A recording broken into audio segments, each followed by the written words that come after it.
بسم الله الرحمن الرحيم. بسم الله الرحمن الرحيم. السلام عليكم ورحمة الله وبركاته.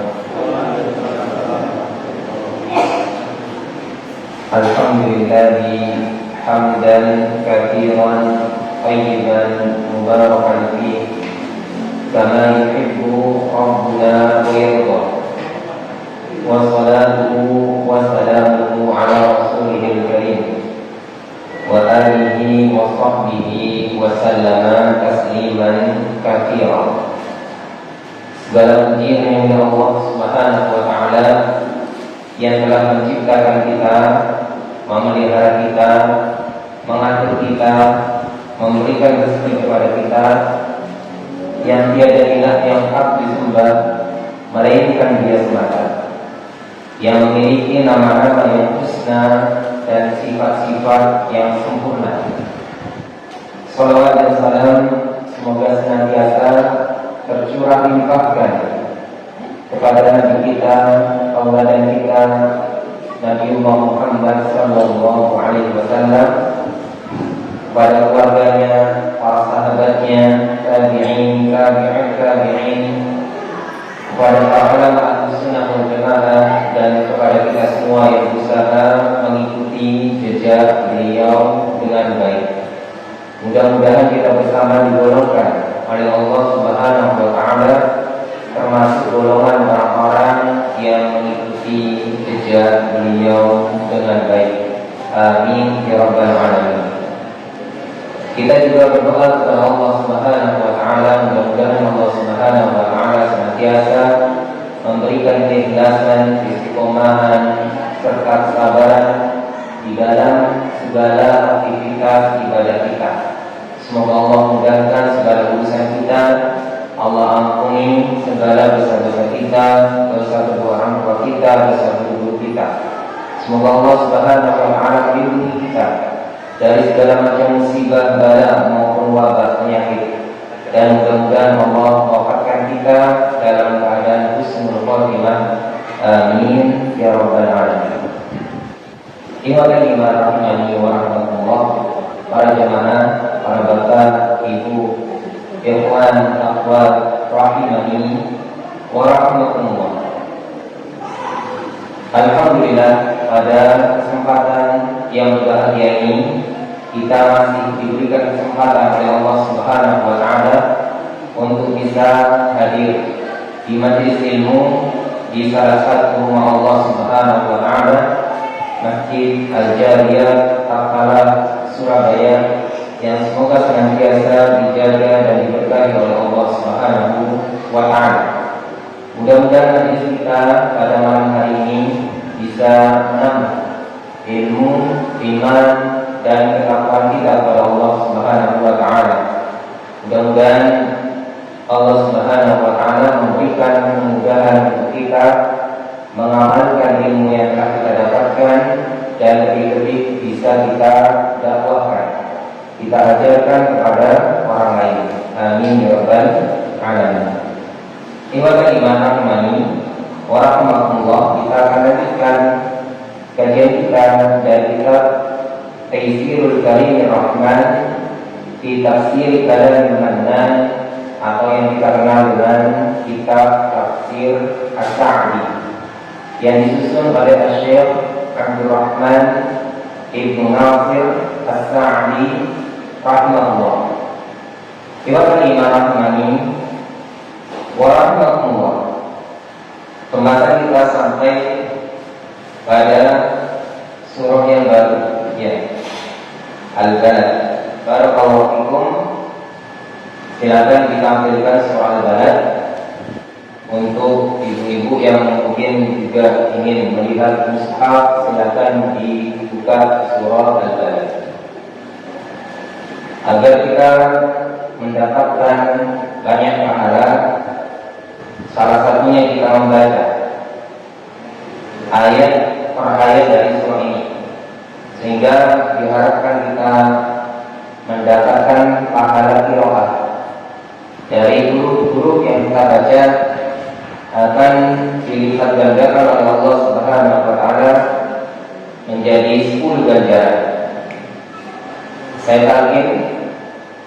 Panjenengan ibu. A'udzu billahi minasy syaithanir rajim. A'udzu billahi minasy syaithanir rajim. Bismillahirrahmanirrahim.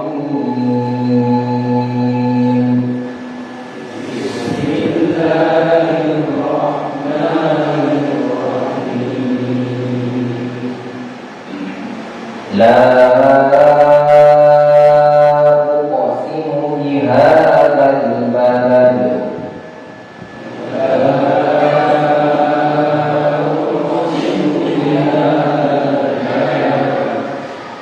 Wa anta hillum bihadzal balad.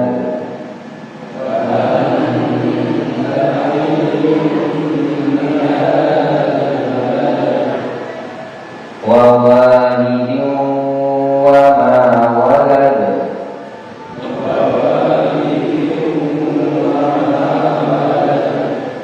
Laqad khalaqnal insana fi kabad.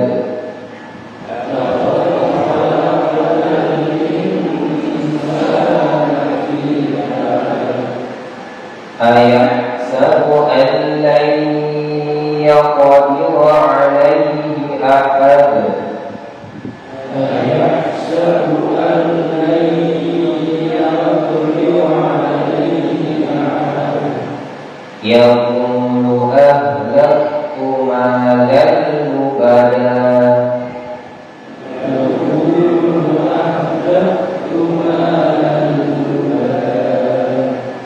Ayahsabu an lam yarahu ahad. Ayahsabu an lam yarahu ahad. Alam naj'al lahu 'aynayn. Alam naj'al lahu 'aynayn. Wa lisanan wa shafatayn. Wa lisanan wa shafatayn. Wa hadaynahun najdayn. Wa hadaynahun najdayn. فلقتحم العقبة.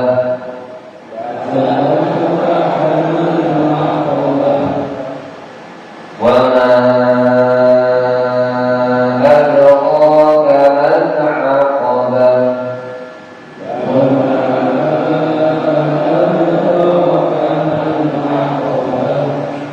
فك رقبة. أو إطعام في يوم ذي مسغبة.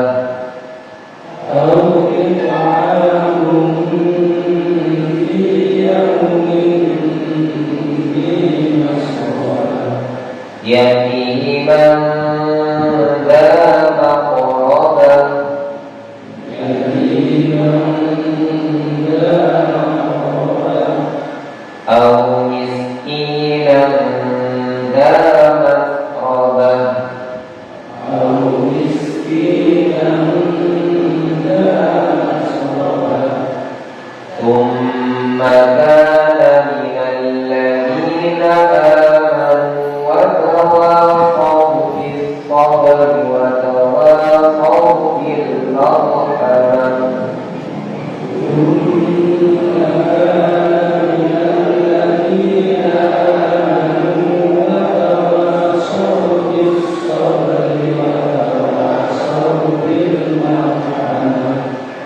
أولئك أصحاب الميمنة.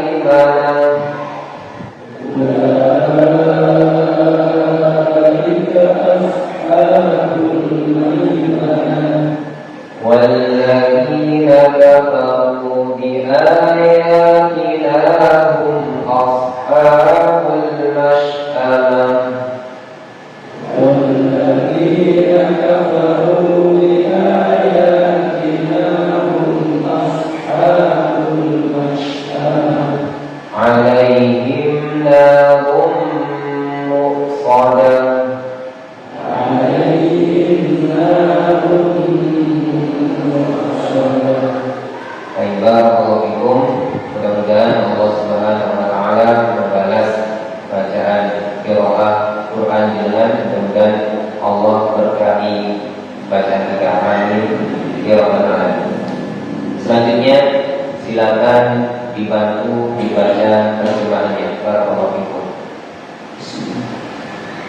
Aku benar-benar bersumpah dengan kota Mekah ini, dan kamu Muhammad bertempat di kota Mekah ini, dan demi bapa dan anaknya, sesungguhnya kami telah menciptakan manusia berada dalam susah payah.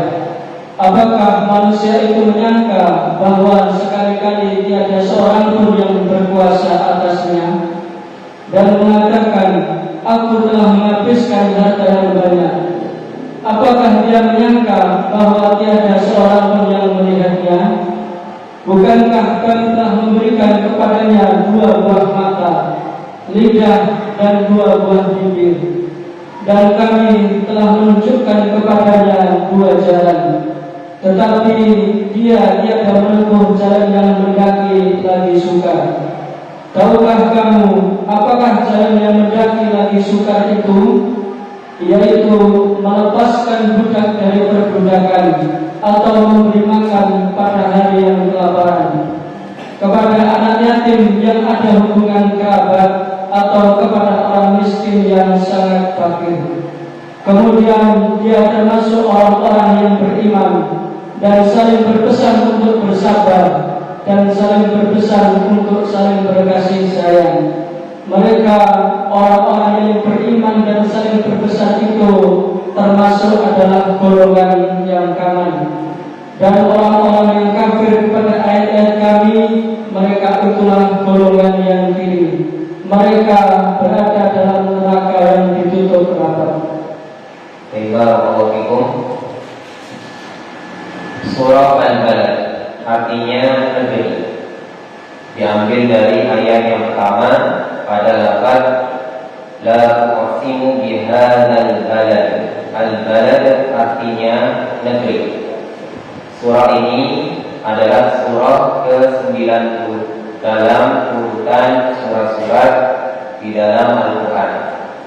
Terdiri dari 20 ayat dan termasuk dalam golongan surah Makkiyah, yaitu surah yang diturunkan kepada Nabi Muhammad SAW sebelum hijrahnya Nabi Muhammad SAW ke kota Madinah. Barakallahu fikum. Langsung saja kita bahas tafsirnya. Silakan dibaca. Qala yaqsimu ta'ala bihadzal balad al-amin alladhi huwa Makkahul Mukarramah afdalul buldan ala al-itlaq, khususan waktu hulul Rasul SAW biha wa walidu wa ma walad ay Adam wa zuriyatihi. Baik, cukup. Barakallahu fikum. Ayat yang ke-1 sampai dengan ayat yang ke-3. Yuqsimu ta'ala, Allah Ta'ala, Allah yang Maha Tinggi bersumpah. Dengan apa? Bihadzal balad, dengan negeri ini. Negeri ini al-amini, yang aman. Apa negeri yang aman itu? Atau negeri apa? Negeri mana yang aman tersebut? Yang dimaksud adalah wa huwa Makkahul Mukarramah. Negeri yang aman tersebut maksudnya adalah Makkah Al-Mukarramah. Negeri Makkah Al-Mukarramah yang dimuliakan oleh Allah Subhanahu wa ta'ala. Allah Subhanahu wa ta'ala bersumpah dengan negeri yang aman ini, yaitu negeri Makkah Al-Mukarramah. Makkah Al-Mukarramah adalah negeri yang aman, yang dijaga oleh Allah Subhanahu wa Ta'ala dari segala keburukan-keburukan, dari segala keburukan kejahatan yang terjadi pada umumnya di belahan bumi. Afdalul buldani 'ala al-itlaqi, yang mana Makkah Al-Mukarramah itu adalah afdalul buldan, seafdal-afdalnya atau seutama-utamanya atau paling utamanya negeri dari negeri yang ada di muka bumi ini, yang banyak ini, yang paling afdal, yang paling utama di sisi Allah Subhanahu wa Ta'ala adalah Makkah Al-Mukarramah. Al-Itlaq, secara mutlak, negeri yang paling afdal, yang paling utama adalah Makkah Al-Mukarramah. Khususan waqta hululi Rasul sallallahu alaihi wasallam fiha, khususan secara khusus lagi, ataukah lebih khusus lagi, waqta hululi Rasul, pada waktu berdiamnya atau bertempatnya atau tinggalnya Rasul sallallahu alaihi wasallam fiha, di negeri tersebut, yaitu di Makkah Al-Mukarramah tersebut. Makkah Al-Mukarramah itu secara mutlak adalah negeri yang paling afdal. Lebih afdal lagi, lebih khusus lagi ketika Rasul sallallahu alaihi wasallam dulu masih hidup, ketika beliau sallallahu alaihi wasallam menempati negeri tersebut. Negeri tersebut sudah negeri yang paling afdal, ditambah ada Rasul kita, Rasul yang paling mulia, manusia terbaik yang dimuliakan oleh Allah Subhanahu wa Ta'ala, yang menempati negeri tersebut. Wa walidi wa ma walad, dan ayat selanjutnya, dan demi walid, yaitu bapak, wa ma walad, dan anaknya. Maksudnya di sini kata Syekh As-Sa'di, apa yang dimaksud dengan demi bapak dan anaknya? Kata Syekh As-Sa'di, ai Adam wa dzurriyyatahu. Adam, itu Adam sebagai bapaknya, bapak kita semua, bapaknya manusia, wa dzurriyyatahu, dan anak keturunannya. Makanya Adam itu adalah sebagai bapak kita. Adam adalah sebagai bapak pertama kita. Kalau kita tarik ke belakang, siapakah bapak kita? Yang pertama adalah Adam. Bapak kita, kemudian bapak kita ditarik ke belakang. Bapak kita yang pertama adalah Adam alaihi salam. Dan kita semua manusia ini adalah dzurriyyahnya, adalah anak keturunannya Nabi Adam. Makanya kita dipanggil dengan Bani Adam, anak keturunan Adam, atau walad Adam, anaknya Adam. Jadi dua kalimat rahmani wa rahmatullah, Allah bersumpah dengan wa walidin wa ma walad, demi bapak dan anaknya. Maksudnya adalah demi Adam dan anak keturunannya. Tafadhal, dilanjutkan. وَالْمُقَسَّمُ عَلَيْهِ قَوْلُهُ لَقَدْ خَلَقْنَا الْإِنسَانَ فِي كَبَدٍ يَحْتَمِلُ أَنَّ الْمُرَادَ بِذَلِكَ مَا يُكَابِدُهُ وَيُقَاسِيهِ مِنَ الشَّدَائِدِ فِي الدُّنْيَا وفي البردة ويوم يقوم الأشهاد، وأنه ينبغي له أن يسعى في عمل يعيه من هذه الشدائد ويواجه وسرور داره وإن لم يفعل فإنه لا يزال يكابد العذاب الشديد أبدا ويحتمل أن المعنى لقد خلقنا الإنسان في أحسن تقويم وأقوام خلقة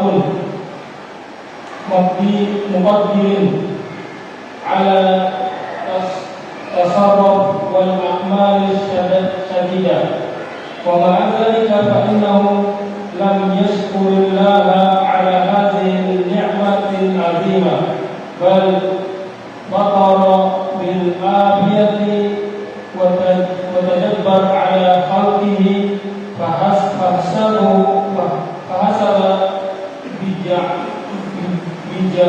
بجهاله وظلمه أن هذه الحال ستدوم له وأن سلطان تصريفه لا ينأذن ولهذا قال تعالى أيحسب أن لن يقدر عليه أحد ويفتخر بما أنفق من الأموال على شواهد نفسه فيقول أحلقت مالا لبدا أي كثيرا بعضه فوق بعض. Cukup dulu. Barakallahu fikum. Ayat yang keempat sampai yang ketujuh. Namun tadi dibaca belum selesai ya. Wal muqsamu alaih, dan isi sumpah dari ayat-ayat sebelumnya. Ya, ayat yang ke-1 sampai dengan yang ketiga ini sumpahnya, ya, bersumpah. Ya, la uqsimu bihadzal balad wa anta hillun bihadzal balad wa walidin wa ma walad. Ini Allah bersumpah dengannya. Sedangkan sama lainnya, isi sumpahnya yang hendak Allah ingin sampaikan adalah qauluhu, firman-Nya pada ayat selanjutnya, laqad khalaqnal insana fi kabad. Sungguh kami telah ciptakan manusia itu dalam susah payah. Yuhtamal, dimungkinkan atau ditafsirkan, ya, ada kemungkinan yang pertama atau tafsir yang pertama, annal murada, bahwasanya yang dimaksud bidzalika, dengan hal tersebut, yaitu kami ciptakan manusia itu dalam susah payah, dalam keadaan, ya, manusia itu susah payah. Apa maksudnya? Kemungkinan yang pertama, ma yukabihu wa yuqasihi minasyada'idi fid dunya, yaitu apa saja yang menjadikan manusia itu susah payah dan mendapatkan beratnya, yang dimaksud adalah beratnya cobaan di mana? Di dunia. Dan di mana lagi? Wa fil barzakhi, dan di alam barzakh, yaitu setelah kita meninggal, ya, dikubur, kita telah pindah alam ke alam barzakh. Wa yawma yaqumul ashhad, dan pada hari bangkitnya para saksi. Maksudnya di sini adalah hari kiamat. Kita dijadikan susah payah, susah berat di fase-fase hidup di dunia, ketika di alam barzakh, ketika pada hari kiamat. Wa annahu yanbaghi lahu an yas'a fi 'amalin yuriyihi atau yuriyihi min hadhihi syada'id. Wa annahu yanbaghi, dan bahwasanya hendaknya atas selayaknya baginya an berusaha fi amalin beramal, di dalam beramal, yurihuhu yang dapat meringankannya, min hadhihi syada'idi dari kesusah payahan tersebut. Kita sudah diciptakan dalam keadaan susah payah, maka sehendaknya, sebaiknya, selayaknya kita berusaha beramal untuk meringankan susah payah tersebut. Wa yujibu lahul farahu was-sururu ad-daim, dan apa yang mendatangkan kebahagiaan, kesenangan yang kekal abadi. Jadi kita diciptakan dalam keadaan susah payah di dunia, di alam barzakh, di akhirat. Untuk meringankan itu semua adalah bagaimana kita beramal. Tentunya beramal salih, ya, ketaatan kepada Allah. Untuk meringankan itu semua, meringankan ya kita di dunia, meringankan ketika kita di alam barzakh, meringankan ketika kita di akhirat. Karena semua itu adalah kesusah payah. Di dunia sejatinya kita ini susah payah. Ada ujian, ada cobaan, kita menghadapi ujian-ujian. Kalau kita tidak hadapi dengan tawakal, berserah diri kepada Allah, maka susah payah tersebut tidak bisa menjadi ringan. Apalagi di alam barzakh, ketika kita tidak punya amal salih yang bisa membantu kita, maka ada siksaan di alam barzakh tersebut, apalagi di akhirat. Wa illam yaf'al, jika dia tidak melaksanakan, tidak mengerjakan, dia tidak beramal dengan amalan yang dapat meringankan susah payahnya tersebut, fa innahu la yazalu yukarrirul 'adzab asy-syadida abadal abadi, maka dia senantiasa, dia akan terus-menerus, dia akan selalu dijadikan oleh Allah susah payah. Dengan apa? Dengan azab yang berat, yang pedih selamanya, abadal abad, yaitu adalah selamanya. Di dunia susah, di barzakh susah, di akhirat susah. Nauzubillahi min dzalik.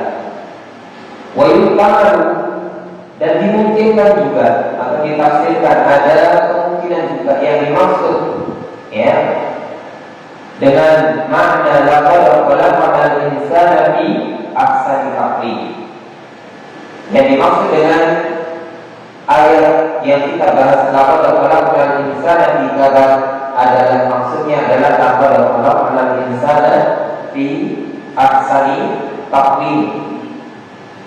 Kami telah menciptakan kata Allah manusia itu dalam sebaik-baiknya bentuk, wa aqwani khilqatin, sebaik-baik ciptaan, yang biru ada tasarrufi, dia mampu untuk mengatur, untuk bertindak, untuk berbuat, wal a'mali, dan beramal asyadidah yang berat.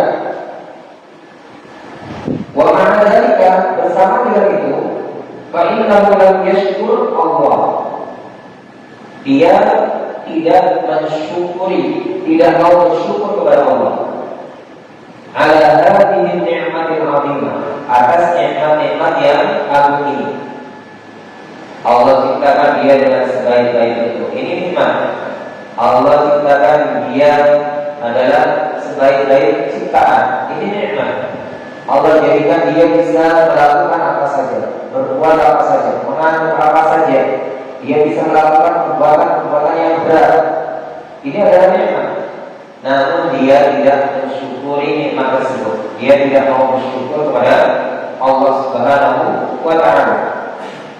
Bal batara bil afiyati, bahkan dia menyalahgunakan bil afiyati pada kesehatannya tersebut. Wa tajabbara ala khaliqihi, dan malah dia sombong ala khaliqihi terhadap penciptanya. Seharusnya dengan kesehatannya tersebut, kebugarannya tersebut, badannya yang Allah ciptakan sempurna tersebut, harusnya bersyukur kepada Allah, malah dia menyalahgunakan kenikmatan tersebut dan malah sombong kepada Allah Subhanahu wa taala. Dia kufur terhadap nikmat Allah, dia tidak mau taat kepada Allah Subhanahu wa taala. Fahasiba bijahlihi wa dhulmihi anna hadhihi al-hala satadunu lahu. Fahasiba, dia mengira, manusia itu mengira bijahlihi, tentunya dengan kejahilannya, dengan kebodohannya, wa dhulmihi, dengan kezalimannya, anna hadhihi al-hala, bahwasanya keadaan yang seperti ini, dia mendapat nikmat tadi, badannya bagus,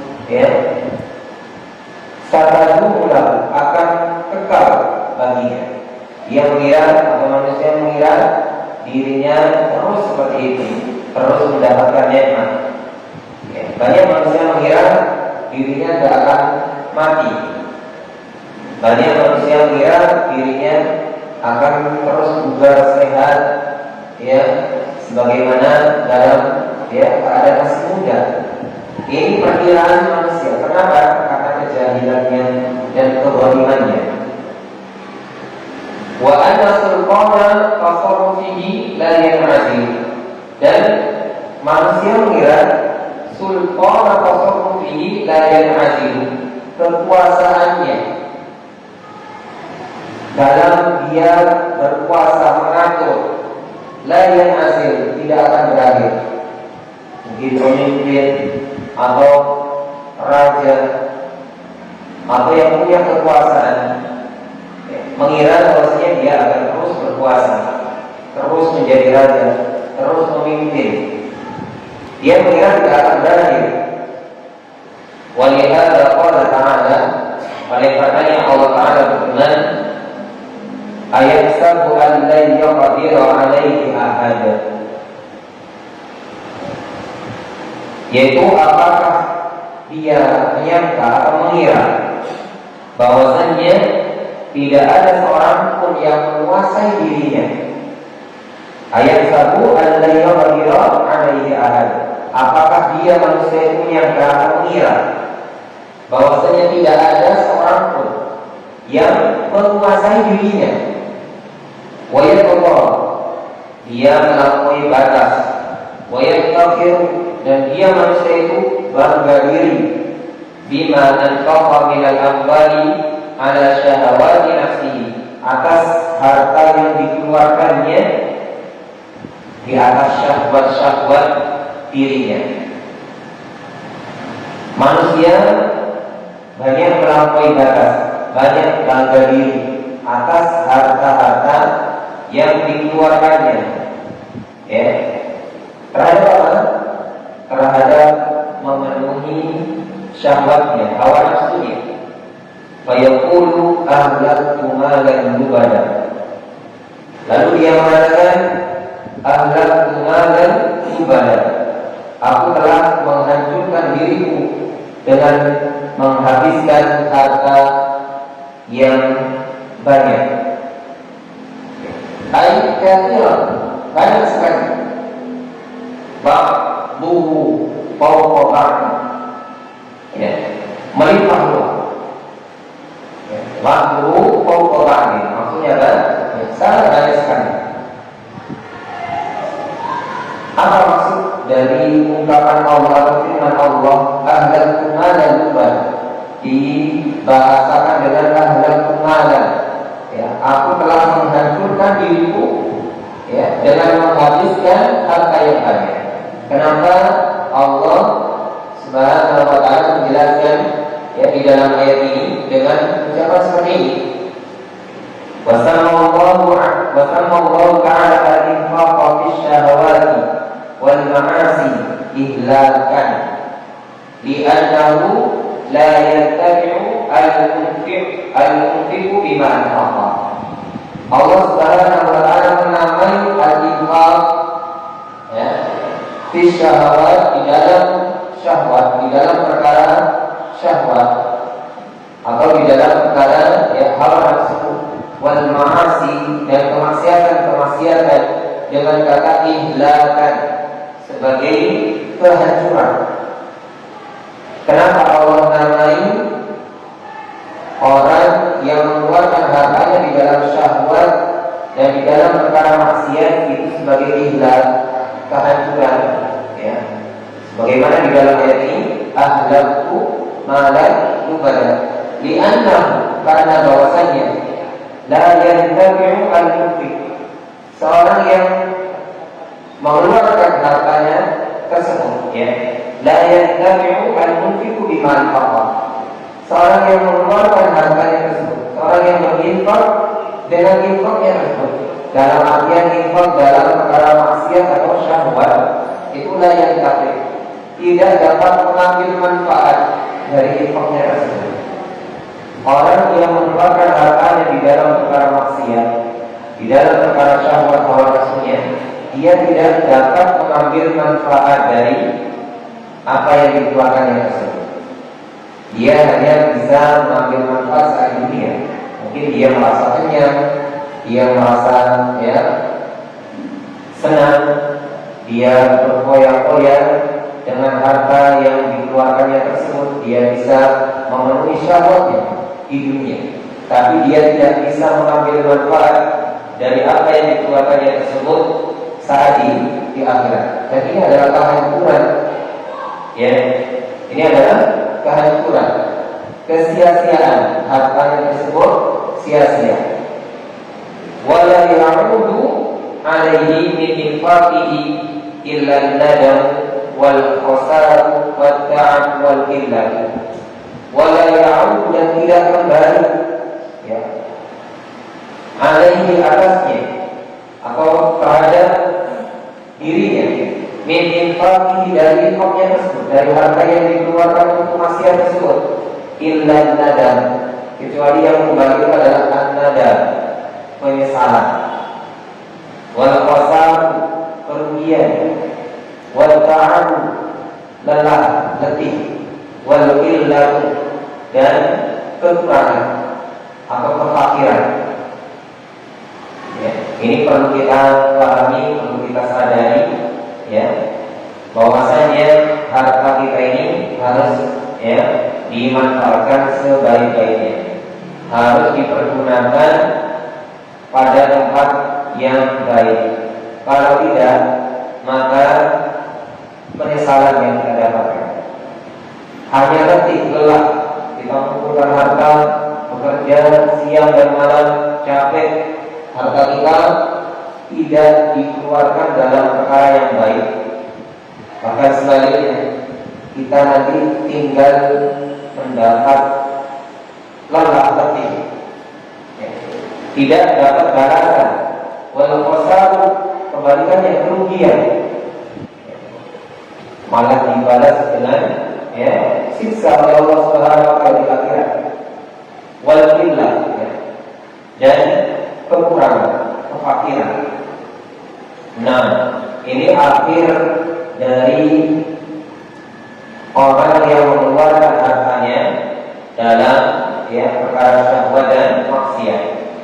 La kaman anfaqa fi mardhatillahi, tidak seperti orang yang mengeluarkan hartanya atau berinfak di dalam perkara yang diridhoi oleh Allah Subhanahu wa taala, fi sabilil khair, di dalam jalan-jalan kebaikan. Beda halnya ya, tidak bisa disamakan dengan orang yang mengeluarkan dalam perkara maksiat dan syahwat. Orang yang mengeluarkan hartanya di dalam perkara yang diridhoi oleh Allah atau jalan-jalan kebaikan apa saja itu, fa inna hadza qad tajara ma'allah, orang yang seperti ini telah melakukan transaksi, tajara, saling bertransaksi ya, Dengan siapa? Dengan Allah, dengan Allah Subhanahu wa Ta'ala. Dia telah melakukan perniagaan, jual beli. Nah, jual beli dengan Allah Subhanahu wa Ta'ala. Kalau kita melakukan jual beli dengan Allah Subhanahu wa Ta'ala, tidak sama seperti kita berniaga atau berjual beli atau bertransaksi dengan manusia. Kalau kita melakukan transaksi dengan manusia, kadang rugi, kadang untung. Kalau untung paling seberapa? Kalau kita melakukan dalam Allah, transaksi perniagaan dengan Allah, robiha, dia pasti akan untung. Berlipat-lipat ganda. Mana dari apa yang dia infakkan. Kita berinfak, mungkin infak kita 1 juta, 2 juta, 10 juta. Tapi apa yang kita dapatkan dari perniagaan tersebut? Jadi istilahnya dengan perniagaan, kita berinfak itu sebenarnya hakikatnya kita sedang bertransaksi dengan Allah. Jadi kalau kita berinfak itu Pak, ya, harus ada anggapan pada diri kita sedang bertransaksi dengan Allah. Makanya tidak pernah rugi. Ya. Kenapa kita memilih kikir? Karena kita merasa infak kita itu tidak akan dibalas, atau kita itu sia-sia di dalam berinfak. Karena tidak ada keyakinan di dalam hati kita, tidak ada keimanan bahwasanya ketika kita mengeluarkan harta kita di dalam jalan Allah, itu kita sedang bertransaksi dengan Allah. Maka hadirkan kondisi ketika kita berinfak, Allah sedang bertransaksi dengan kita. Apa yang kita infakkan pasti dibalas, dan kita pasti beruntung dengan yaitu kita akan mendapatkan keuntungan yang berlipat-lipat ganda. Kalau sudah ini, ya tidak bisa dihitung dengan kalkulasi perhitungan manusia, ya. Ini tidak bisa dihitung dengan angka kita. Ya, sudah berlipat-lipat ganda. Nah, jadi tidak bisa dihitung dengan nominal kita. Kalau kita berinfak, makanya salah juga orang yang berinfak. Kalau berinfak 1 juta, nanti sama Allah dibalas 10 juta. Kalau usah khawatir. Ini sudah membatasi berarti. Kalau saya berinfak 500 ribu, nanti Allah kasih ke rumah. Jadi sudah membatasi dengan rumah. Padahal tidak pernah dibatasi. Ya. Apa yang kita infakkan itu dengan balasan yang Allah berikan itu tidak pernah dibatasi. Yang ada adalah kita diberikan balasan yang berlipat-lipat. Istilah berlipat-lipat ini tidak bisa ada yang menafsirkan berapa kelipatannya tersebut, dan tidak harus didapatkan di dunia. Nah, barakallahu fikum. Selanjutnya, Allah mutawa'idan hadzal ladzi yaftakhiru bima anfaqa fi syahwati ayahsabu an lam yarahu ahadun ayahsabu fi birrihi hadza anna Allah la yarahu wa yuhasibuhu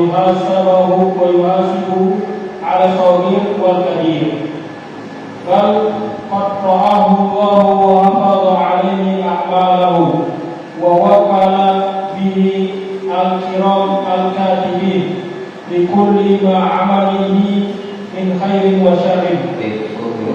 Barakallahu fikum. Qala Allah Subhanahu wa ta'ala berfirman, mutawa'idan, memberikan ancaman, hadzal ladzi iftaqara, terhadap orang ini yang sombong, bima anfaqa fi syahwat, yang sombong dengan apa yang dikeluarkan dari hartanya itu dalam perkara syahwat. Allah mengancam, ayahsabu an lam yarahu ahad, apakah dia mengira bahwasanya tidak ada seorang pun yang melihat dirinya. Ya.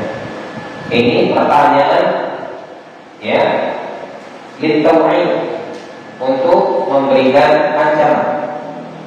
Ya, bahwa ada Allah memberikan ancaman dengan pertanyaan Allah kepada orang-orang yang mengeluarkan hartanya di dalam perkara syahwat. Ayasal alladzi yarahu ahad, apakah dia mengira bahwasanya tidak ada seorang pun yang melihat dirinya? Ayyadunnu fi fi'lihi hadza anna Allah la yarahu wa yuhasibuhu 'ala al-qadir wal kabir. Yadunnu, ayadunnu, apakah dia mengira fi fi'lihi hadza, di dalam perbuatannya ini, anna Allah, bahwasanya Allah la yarahu, tidak melihatnya, wa yuhasibuhu 'ala al-qadir wal kabir, dan dia mengira bahwasanya Allah tidak menghisab dirinya atas perbuatannya yang saghir maupun yang kabir, atas perbuatannya yang kecil maupun yang besar. Tentu perkiraan ini atau sangkaan ini adalah sangkaan yang salah. Sangkaan yang benar adalah Allah pasti melihat kita. Allah pasti menghisab kita atas apa yang kita kerjakan, yang kecil maupun yang besar. Bukan yang besar saja, tapi yang kecil pun Allah hisab. Kalau memang baik, sekecil apapun Allah hisab. Jika yang buruk, maka sekecil apapun juga Allah hisab. Bal qadarallahu Allah, bahkan sungguh Allah Subhanahu wa ta'ala telah melihatnya. Wa hafidha 'alaihi a'malahu, dan Allah menjaga perbuatan-perbuatannya. Allah selalu mengawasi apa yang dilakukannya. Wa wakkala bihi al-kirama al-katibin, Allah menugaskan malaikatnya al-kiram al-katibin, malaikat yang mulia yang mencatat ya amal-amal perbuatan manusia. Likulli ma 'amila min khairin wa syarrin, mencatat terhadap apa semua yang dikerjakan oleh manusia itu, baik itu yang baik maupun yang buruk. Berapa menit? 2 menit. Nah, kalau kita cukupkan dulu sampai di sini. Jika ada yang ditanyakan, silakan ditanyakan. Nanti adzan, setelah adzan kita lanjutkan lagi.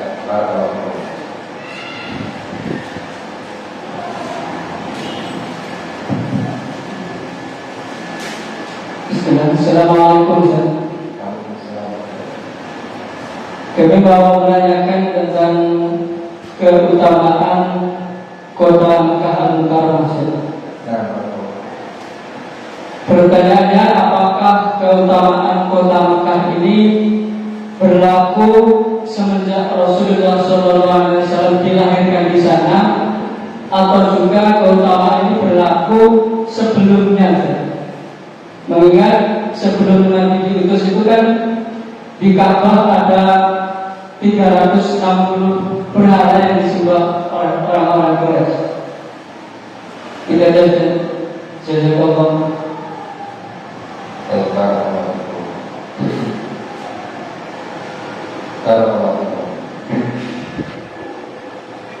Pertanyaannya,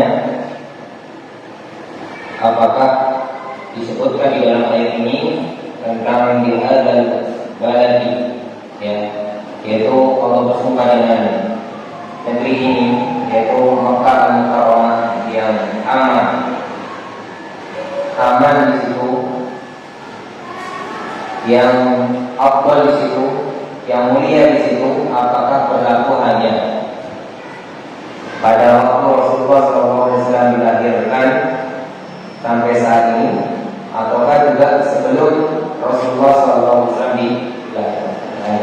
Kita jawab setelah tadi. Assalamualaikum. Kita langsung jawab pertanyaan yang pertama tadi. Jadi apakah kota Mekah itu aman, mulia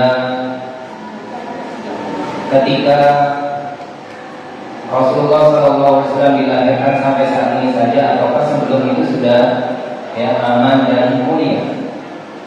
Nah, barakallahu fikum, sejak awal diciptakan langit dan bumi ini, maka Al-Mukarramah dijadikan suci oleh Allah Subhanahu wa Ta'ala. Banyak hadis-hadisnya. Kalau di riwayat Bukhari itu dijelaskan semenjak diciptakan langit dan bumi. Kalau di dalam riwayat Muslim ini umum, inna Ibrahim harrama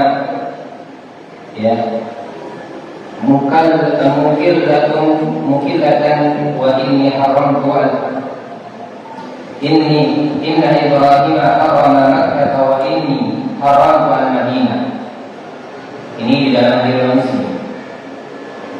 Sesungguhnya Ibrahim itu menjadikan haram atau suci bagi kota Makkah. Wa inni haramtu al-Madinah. Dan saya, kata Rasulullah SAW, menjadikan haram atau kota suci Madinah. Kalau dilihat di riwayat Bukhari itu dijelaskan untuk khilafati as-samawati wal ardh. Maka itu dijadikan suci semenjak diciptakannya langit dan bumi. Nah, barakallahu fikum. Jadi semenjak bumi ini ada, maka itu sudah dijadikan haram, dijadikan tanah yang suci oleh Allah Subhanahu wa Ta'ala, tanah yang dimuliakan, negeri yang mulia. Ini Allah Subhanahu wa Ta'ala yang menjadikan suci dan menjadikan aman.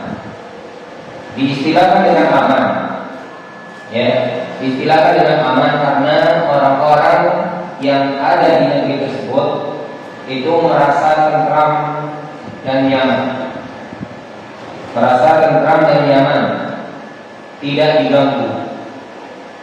Nah, dulu di masa jahiliyah, orang-orang Quraisy ini diberikan kelebihan oleh Allah Subhanahu wa Ta'ala.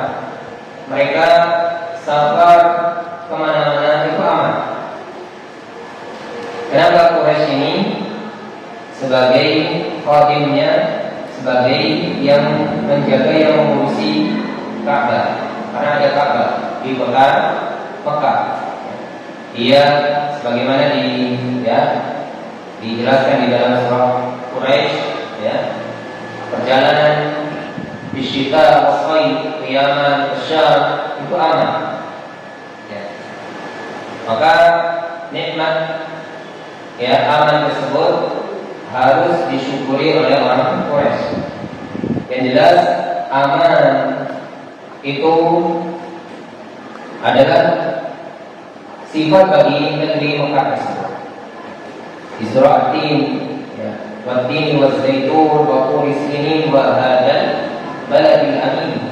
Allah bersumpah dengan negeri yang aman. Nah, barakallahu fikum. Jadi Makkah Al-Mukarramah itu di antara sifatnya yang dimuliakan, di antara sifatnya juga aman, di antara sifatnya juga seafdal-afdalnya atau seutama-utamanya negeri di muka bumi ini. Nah, lalu pertanyaannya tadi, bukankah Makkah itu pernah, atau Ka'bah secara khusus itu pernah ditempati patung-patung, ratusan patung di sana, para penyembah berhala. Nah, barakallahu fikum. Maka jawabannya adalah itu adalah asbab itu adalah asbab dari turunnya Rasulullah SAW, dari diutusnya Rasulullah SAW ke muka bumi. Ya. Itu adalah asbab dari sebab turunnya Rasulullah SAW atau diutusnya Rasulullah SAW ke muka bumi ini untuk membersihkan itu semua. Dan tidak ada di Mekah itu perbuatan kesyirikan kecuali setelah itu langsung Allah Subhanahu wa taala bersihkan. Allah Subhanahu wa taala bersihkan.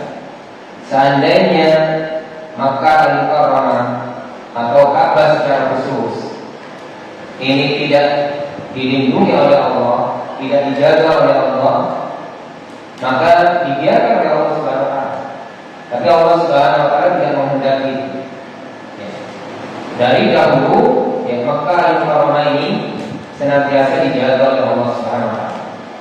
Adapun sempat ditempati patung itu sementara, tidak seterusnya. Dan kalau tidak ada penyembahan terhadap berhala, tidak diutus Rasulullah Muhammad SAW. Karena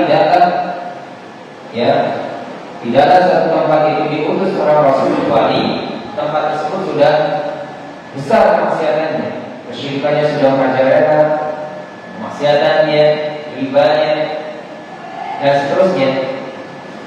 Baru oleh Allah Subhanahu wa taala diutus Nabi Muhammad SAW dan dibersihkan. Dan sampai sekarang kita jumpai dan kita rasakan bahwasanya di negeri Mekah itu sudah secara fakta di sana adalah negeri yang paling aman, negeri yang paling bersih.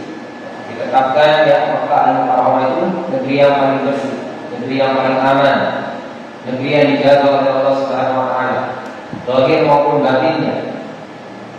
Zahirnya, kerusakan-kerusakannya maupun batinnya, yaitu minimnya perbuatan-perbuatan kemaksiatan di sana.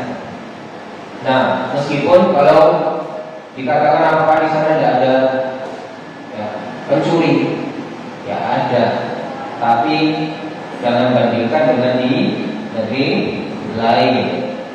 Nah, jauh langit dengan bumi, tidak bisa dibandingkan. Di sana sangat minim, keburukan, kemaksiatan di sana sangat minim, dijaga oleh Allah. Nah, bahkan nanti Dajjal terakhir itu sudah menguasai dunia ini kecuali kota Makkah dan Madinah. Adapun pengikut Dajjal nanti pada hari kiamat itu adalah orang-orang munafik yang ada di kota Makkah dan Madinah. Keluarkan oleh Allah, dijadikan Makkah Al-Mukarramah itu tempat dan keluar orang-orang munafiknya baru bersama Dajjal. Adapun Dajjal yang bisa memasuki kota Makkah dan Madinah. Barakallahu fikum. Selanjutnya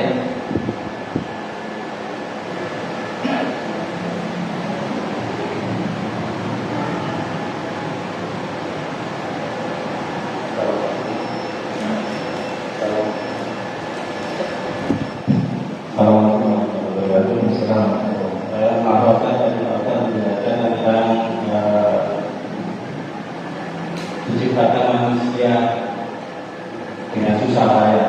Apakah ada penafsiran yang dimaksud susah payah itu karena Nabi Adam yang diturunkan di bumi?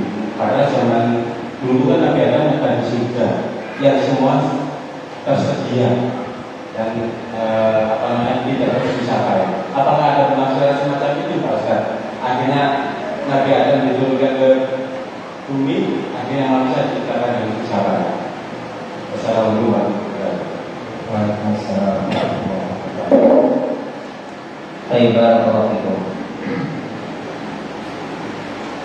Tadi dijelaskan bahwasanya ihtimal atau tafsir, kemungkinan dari tafsir atau dakhala karena insan yang dikabel itu ada dua, yang ditampilkan oleh Syiasati ada dua. Ihtimal yang pertama bahwasanya kami telah ciptakan manusia dalam keadaan susah payah. Itu bahwasanya manusia itu dijadikan susah payah ketika di dunia, ketika di alam barzakh, ketika di hari kiamat. Makna yang kedua, kata Syiasati, manusia itu diciptakan oleh Allah Subhanahu wa taala dengan sebaik-baik bentuk. Dia bisa berbuat apa saja, dia bisa melakukan apa saja, termasuk perbuatan atau pekerjaan yang berat-berat dia bisa melakukan. Namun dia tidak mensyukuri nikmat Allah Subhanahu wa taala. Iwa rahimahullah. Kalau dari pertanyaan tadi, apakah juga yang dimaksud adalah karena Nabi Adam diturunkan ke bumi sehingga manusia itu dalam keadaan susah payah. Barakallahu kalau ditanya seperti itu masih ada hubungannya. Kenapa? Karena seandainya kita di surga, Nabi Adam di surga sama Siti Hawa, maka tidak ada yang namanya ujian-ujian seperti yang kita alami di dunia ini. Tidak ada juga nanti alam barzakh. Namun itu semua adalah sudah menjadi sunatullah takdir Allah. Termasuk Nabi Adam makan buah kuldi sudah diketahui oleh Allah. Allah sudah mencatatnya. Allah sudah menciptakan seperti itu. Sudah diatur oleh Allah turun ke bumi.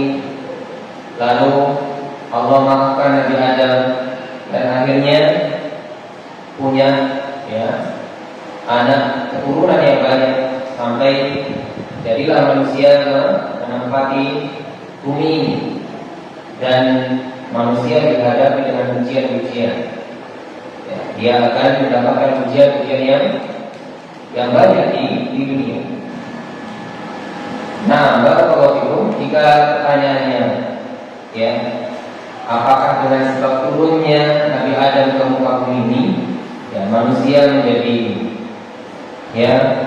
susah payah?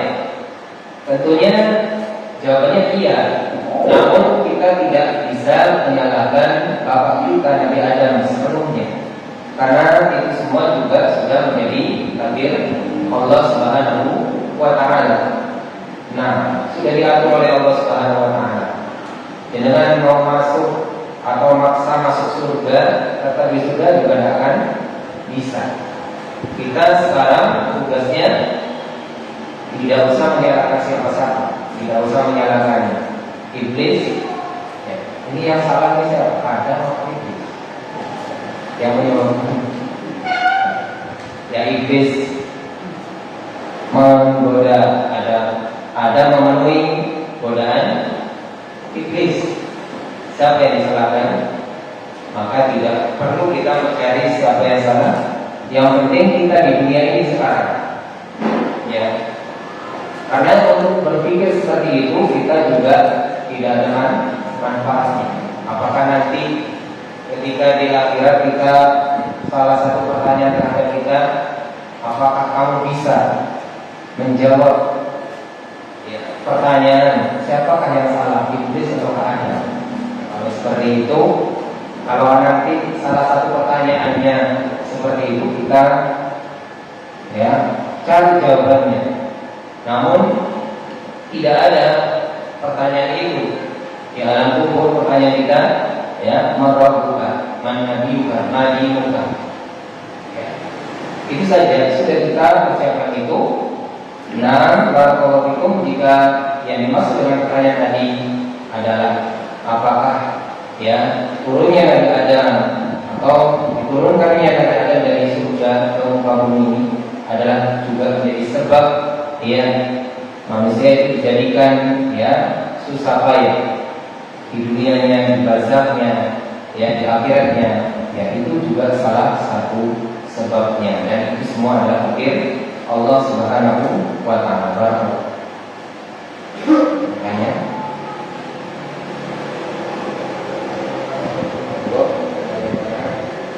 yang ibu-ibu mungkin di atas.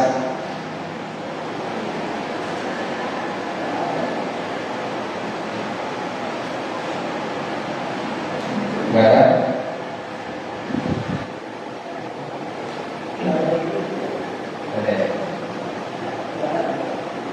Ada nggak? Tapi nggak ada pertanyaan kayaknya.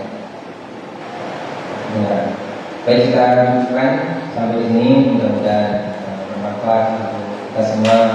Kurang lebihnya saya mohon maaf. Yang sebesar-besarnya kita tutup dengan kafaratul majlis. Subhanakallahumma wa bihamdika asyhadu an la ilaha illa anta astaghfiruka wa atubu ilaik. Wassalamualaikum